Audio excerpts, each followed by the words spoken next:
सुचेता सुबह से ही घर की साफ सफाई में लग गई थी। उसने उठते ही पूरे घर की सफाई करती थी। उसके बाद नहा धोकर पूजा की। बाकी सभी के उठने से पहले वो तैयार हो गई। तभी उन्हें किसी की आहट सुनाई दी। सुचेता समझ गई कि उनके पति मनोज उठ गए हैं। प्रिया ने फटाफट गैस पर चाय चढ़ा दी। मनोज, सुचेता कहाँ हो? चाय चाहिए थी। सुचेता, जी बस अभी लाई। मनोज, तुम्हें पता है ना कि मुझे सुबह उठते ही चाय चाहिए। सुचेता फटाफट चाय लेकर पहुंची। सुचेता, आज तो आपकी छुट्टी है। आज घर में बहुत काम है, इसलिए मैंने सुबह चाय नाश्ते में ना लगकर फटाफट सारी सफाई कर डाली और नहा धोकर पूजा भी कर ली। मनोज, ठीक है, पर चाय तो कम से कम बना ही सकती थी ना। चलो अब बताओ मार्केट से क्या लाना है। सुचेता, जी अभी माँ जी से पूछकर आती हूँ कि नाश्ते में क्या रखना है और खाने में क्या रहेगा। सुचेता फटाफट चाय लेकर रंजना जी के कमरे में पहुँच गई। जाते ही उनके पैर छुए और कहा, सुचेता, माँ जी मेहमानों को नाश्ते में क्या और खाने में क्या देना है? ये मार्केट जा रहे हैं तो मैं सामान मंगा लेती। रंजना जी, बहू नाश्ते और खाने की पूरी लिस्ट मैंने कल रात को बना ली थी। यह मनोज को दे देना। और हाँ, तुम अपना काम खत्म करके लता के साथ ब्यूटी पार्लर चली जाओ। उसे ढंग से तैयार करा लाना। सुचेता ने मनोज को भेज दिया। उसके बाद वह लता को जगाने गई। सुचेता, उठो दीदी, अभी तक सो रही हो? लड़के वाले आते ही होंगे। लता, क्या भाभी, अभी तो बहुत टाइम है। वैसे भी ये नुमाइश मुझे बहुत बुरी लगती है। सुचेता, यह तो हर लड़की को सहना ही पड़ता है। चलो फटाफट चाय पीकर तैयार हो जाओ, ब्यूटी पार्लर जाना है। दोपहर के समय लड़के वाले आ गए। लड़का इंजीनियर था। मनोज लड़के को पहले से जानता था। रंजना जी ने देखभाल कर हाँ कर दी थी। रंजना जी किचन में गई और सुचेता से पूछा, रंजना जी, बहू, तुम्हें लड़का कैसा लगा? सुचेता, माँ जी वैसे तो सब ठीक है, लेकिन इनका स्वभाव कुछ पसंद नहीं आ रहा है। आप ठीक से बात कर लीजिएगा। मेरा मतलब है दहेज वगैरह की क्या डिमांड है? रंजना जी, बात तो मनोज ने पहले ही कर रखी है। ये कह रहे हैं कि कुछ नहीं चाहिए, जो चाहे अपनी लड़की को दे देना। सुचेता, चलिए माँ जी, वहीं देखते हैं क्या बात हो रही है। लड़के के पिताजी, आपकी लड़की हमें पसंद है, आप बताइए। मनोज, हमें भी आपका लड़का पसंद है। हम शादी का मुहूर्त निकालकर आपको खबर कर देंगे। सुचेता, अंकल जी बुरा ना माने तो एक बात पूछें? पिताजी, हाँ बेटा पूछिए। सुचेता, आपकी कोई डिमांड हो तो अभी बता दीजिए। पिता, नहीं बेटा, हमें कुछ नहीं चाहिए। बाकी आप समझदार हैं, जो चाहे अपनी बेटी को दे दीजिएगा। सुचेता, जी हम तो 1 रुपए की शादी करना चाहते हैं। मनोज, चुप रहो, ये क्या बोल रही हो? रंजना जी, बहू ये क्या कर रही हो? सारी बनी बनाई बात बिगड़ जाएगी।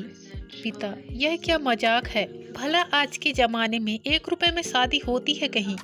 सुचेता, यही तो जानना चाहती हूँ अंकल जी, क्या चाहिए आपको? मनोज खड़े होकर सुचेता को पकड़कर अंदर ले जाता है। मनोज, ये क्या बकवास कर रही हो? सुचेता, तुम्हें नहीं पता, आजकल ऐसे ही कहते हैं, हमें कुछ नहीं चाहिए, फिर धीरे धीरे इनकी डिमांड शुरू हो जाएगी। मेरी बात माने तो यह रिश्ता मत कीजिए। तभी रंजना जी अंदर आती है। रंजना जी, मनोज इसे चुप कराओ, बड़ी मुश्किल से एक रिश्ता मिला है, उसे भी ये बर्बाद कर देगी। मनोज उसे डांट कर चुप रहने को कहता है। रिश्ता पक्का हो जाता है। 4 महीने बाद शादी का मुहूर्त निकलता है। एक दिन मनोज सुबह काम पर जाने के लिए तैयार हो रहा था। तभी लड़के के पिता का फोन आ जाता है। पिता, बेटा हम यह जानना चाह रहे हैं कि आप लोगों का क्या बजट है शादी का? मनोज, जी आप चिंता ना करें, हम ठीक ठाक शादी कर देंगे। पिता, नहीं मैं सोच रहा था दहेज में एक गाड़ी आप अपनी बहन को दे देते तो अच्छा रहता। मनोज, लेकिन आपने तो पहले कहा था कि कुछ नहीं चाहिए। पिता, वो तो सब कहते हैं, लेकिन कुछ तो तुमने भी सोचा होगा। एक काम करो तुम, अगर छोटी गाड़ी देना चाहते हो तो हम कुछ बाराती कम ले आएंगे, उससे जो पैसे बचे उससे बड़ी गाड़ी दे देना। उनसे बात करने के बाद मनोज सारी बात माँ को बताता है।